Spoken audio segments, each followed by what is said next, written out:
Hello students, welcome to Step Up Academy. मैं अंजलि सिंह कुशवाहा और मैं हूं आपकी बायोलॉजी ट्यूटर। आज हम स्टार्ट करने वाले हैं क्लास 11th का चैप्टर नंबर 17 जो कि है लोकोमोशन एंड मूवमेंट। एंड इस चैप्टर में पढ़ेंगे आज लास्ट टॉपिक को, that is disorders of muscular and skeletal system. तो ह्यूमन फिजियोलॉजी में भाई यही करते आ रहे हैं, हम किसी भी सिस्टम को पढ़ते हैं, लास्टली हम पढ़ते हैं उससे रिलेटेड डिसऑर्डर्स। ठीक है, तो अब let's time to study the disorders of muscular and skeletal system. Number 1 we have myasthenia gravis. अब आधों को लगेगा ये कोई बीमारी भी है, तो yes it is a disease जिसका नाम है मिस्थेनिया ग्रेविस। क्या होता है मिस्थेनिया ग्रेविस में? It is a auto immune disorder, it affect neuromuscular junction, it leads fatigue, weakening and paralysis of skeletal muscle. देखो, ऑटो इम्यून का क्या मतलब होता है? ऑटो इम्यून डिजीज़ का ये मतलब होता है देयर आर सर्टेन डिजीज़ जो हमारी बॉडी में होते हैं जो अपने आप हो जाते हैं। मतलब हमारा इम्यून सिस्टम जो है वो कभी कभी हाइपर एक्टिव हो जाता है। वैसे नॉर्मली इम्यून सिस्टम का काम क्या है? नॉर्मली जो इम्यून सिस्टम का काम है वो है to protect us from disease, है ना। लेकिन इन सर्टेन कंडीशन हमारा इम्यून सिस्टम हमारी ही सेल्स को अटैक करने लगता है।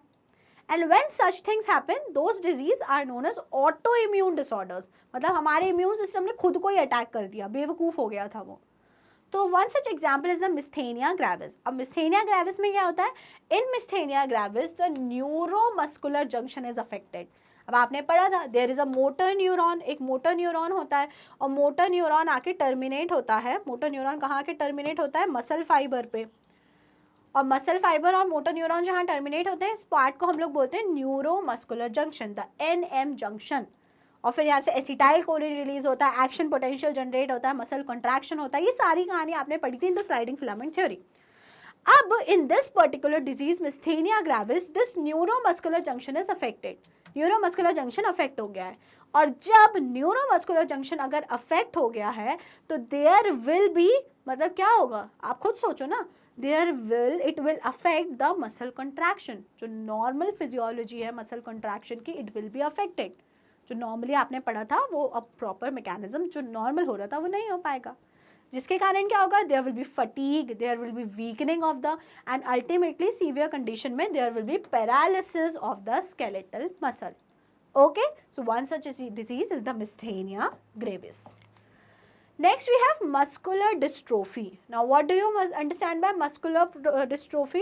Muscular dystrophy is the progressive degeneration of the skeletal muscle.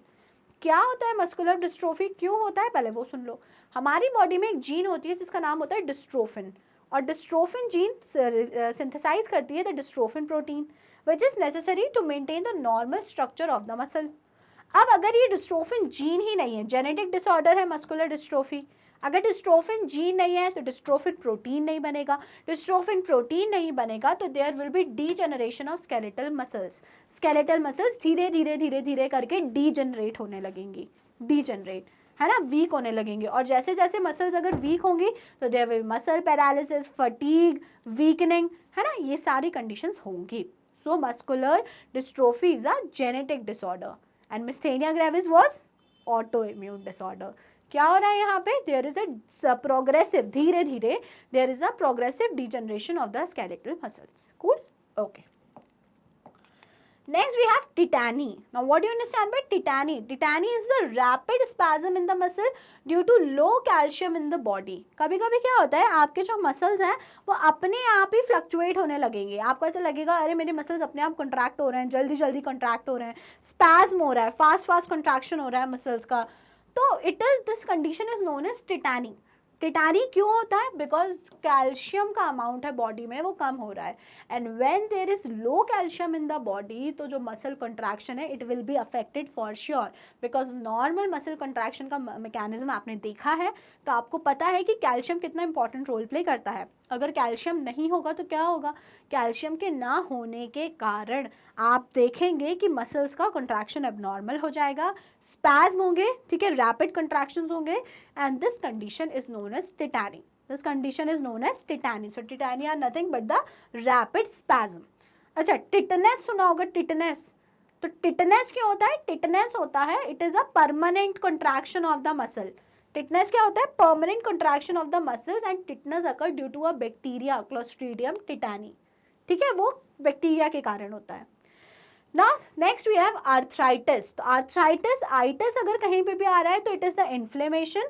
तो arthritis is the inflammation of the joints, joints में स्वेलिंग आ जाएगी, पेन होगा, ठीक है। आर्थराइटिस, रोमेटॉइड आर्थराइटिस बेसिकली बोलते हैं। क्यों होता है जनरली इसका, तो उसका कारण ये होता है कि जो आपका साइनोवियल फ्लूइड है वो खत्म हो जाता है, जिसके कारण जॉइंट पेन होता है, इन्फ्लेमेशन होता है। This condition is known as arthritis. क्या बोलते हैं इस कंडीशन को हम लोग?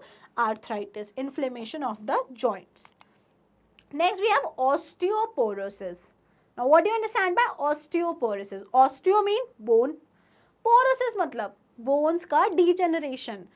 तो osteoporosis is a age related disorder जिसमें क्या होता है? Characterized by decreased bone density, bone mass and increased chances of fracture. Generally females में होता है।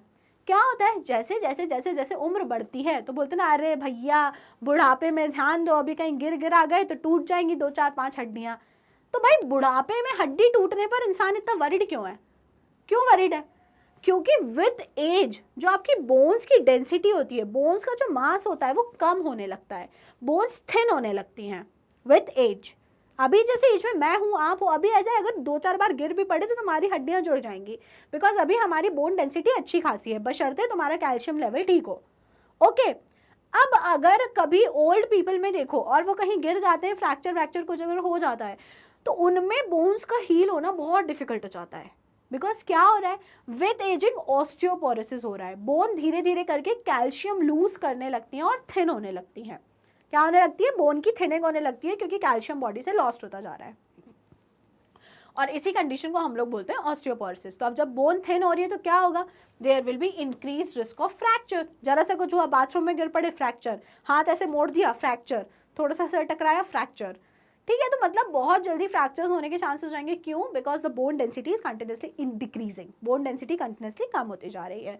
Decrease level of oestrogen is the common cause. तो भाई वुमेन्स में इसीलिए ज़्यादा होता है। क्यों होता है? क्योंकि विद एज ईस्ट्रोजन के लेवल बॉडी में कम होने लगते हैं, और ईस्ट्रोजन का लेवल बॉडी में कम होने लग रहा है तो इसीलिए बोन डेंसिटी कम होने लगती है। तो इसीलिए जनरली फीमेल्स को बोला जाता है ना, आफ्टर 30 ईयर्स ऑफ एज आपको कैल्शियम टैबलेट्स लेने, कैल्शियम सप्लीमेंट्स लेना चाहिए ताकि बोन डेंसिटी कम ना हो। बिकॉज ईस्ट्रोजन तो कम हो रहा है तो डेफिनेटली बोन डेंसिटी कम होने लगेगी और आपको फ्रैक्चर्स के चांसेस बढ़ जाएंगे।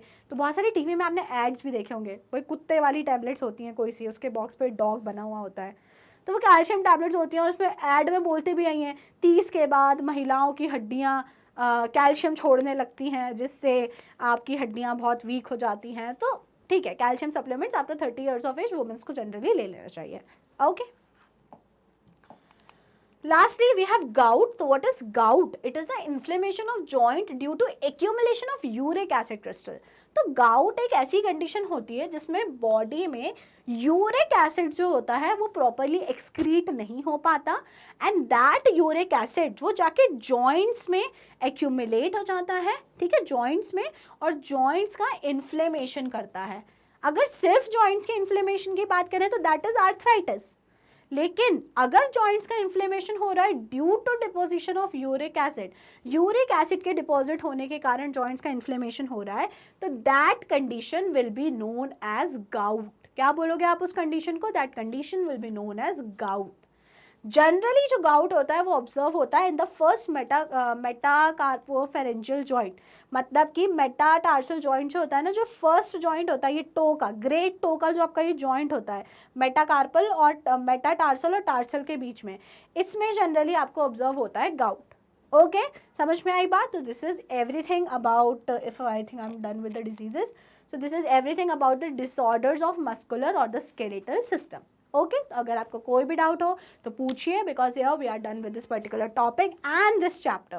तो पूरे चैप्टर में कहीं भी कोई डाउट आया हो तो फटाफट से भाई मुझसे पूछ लो, और सबको समझ में आ गया, मज़ा भी आ गया, तो जल्दी से वीडियो को कर दो लाइक, स्टेप अप अकेडमी को कर लो सब्सक्राइब, और तब तक के लिए टाटा, बाय बाय।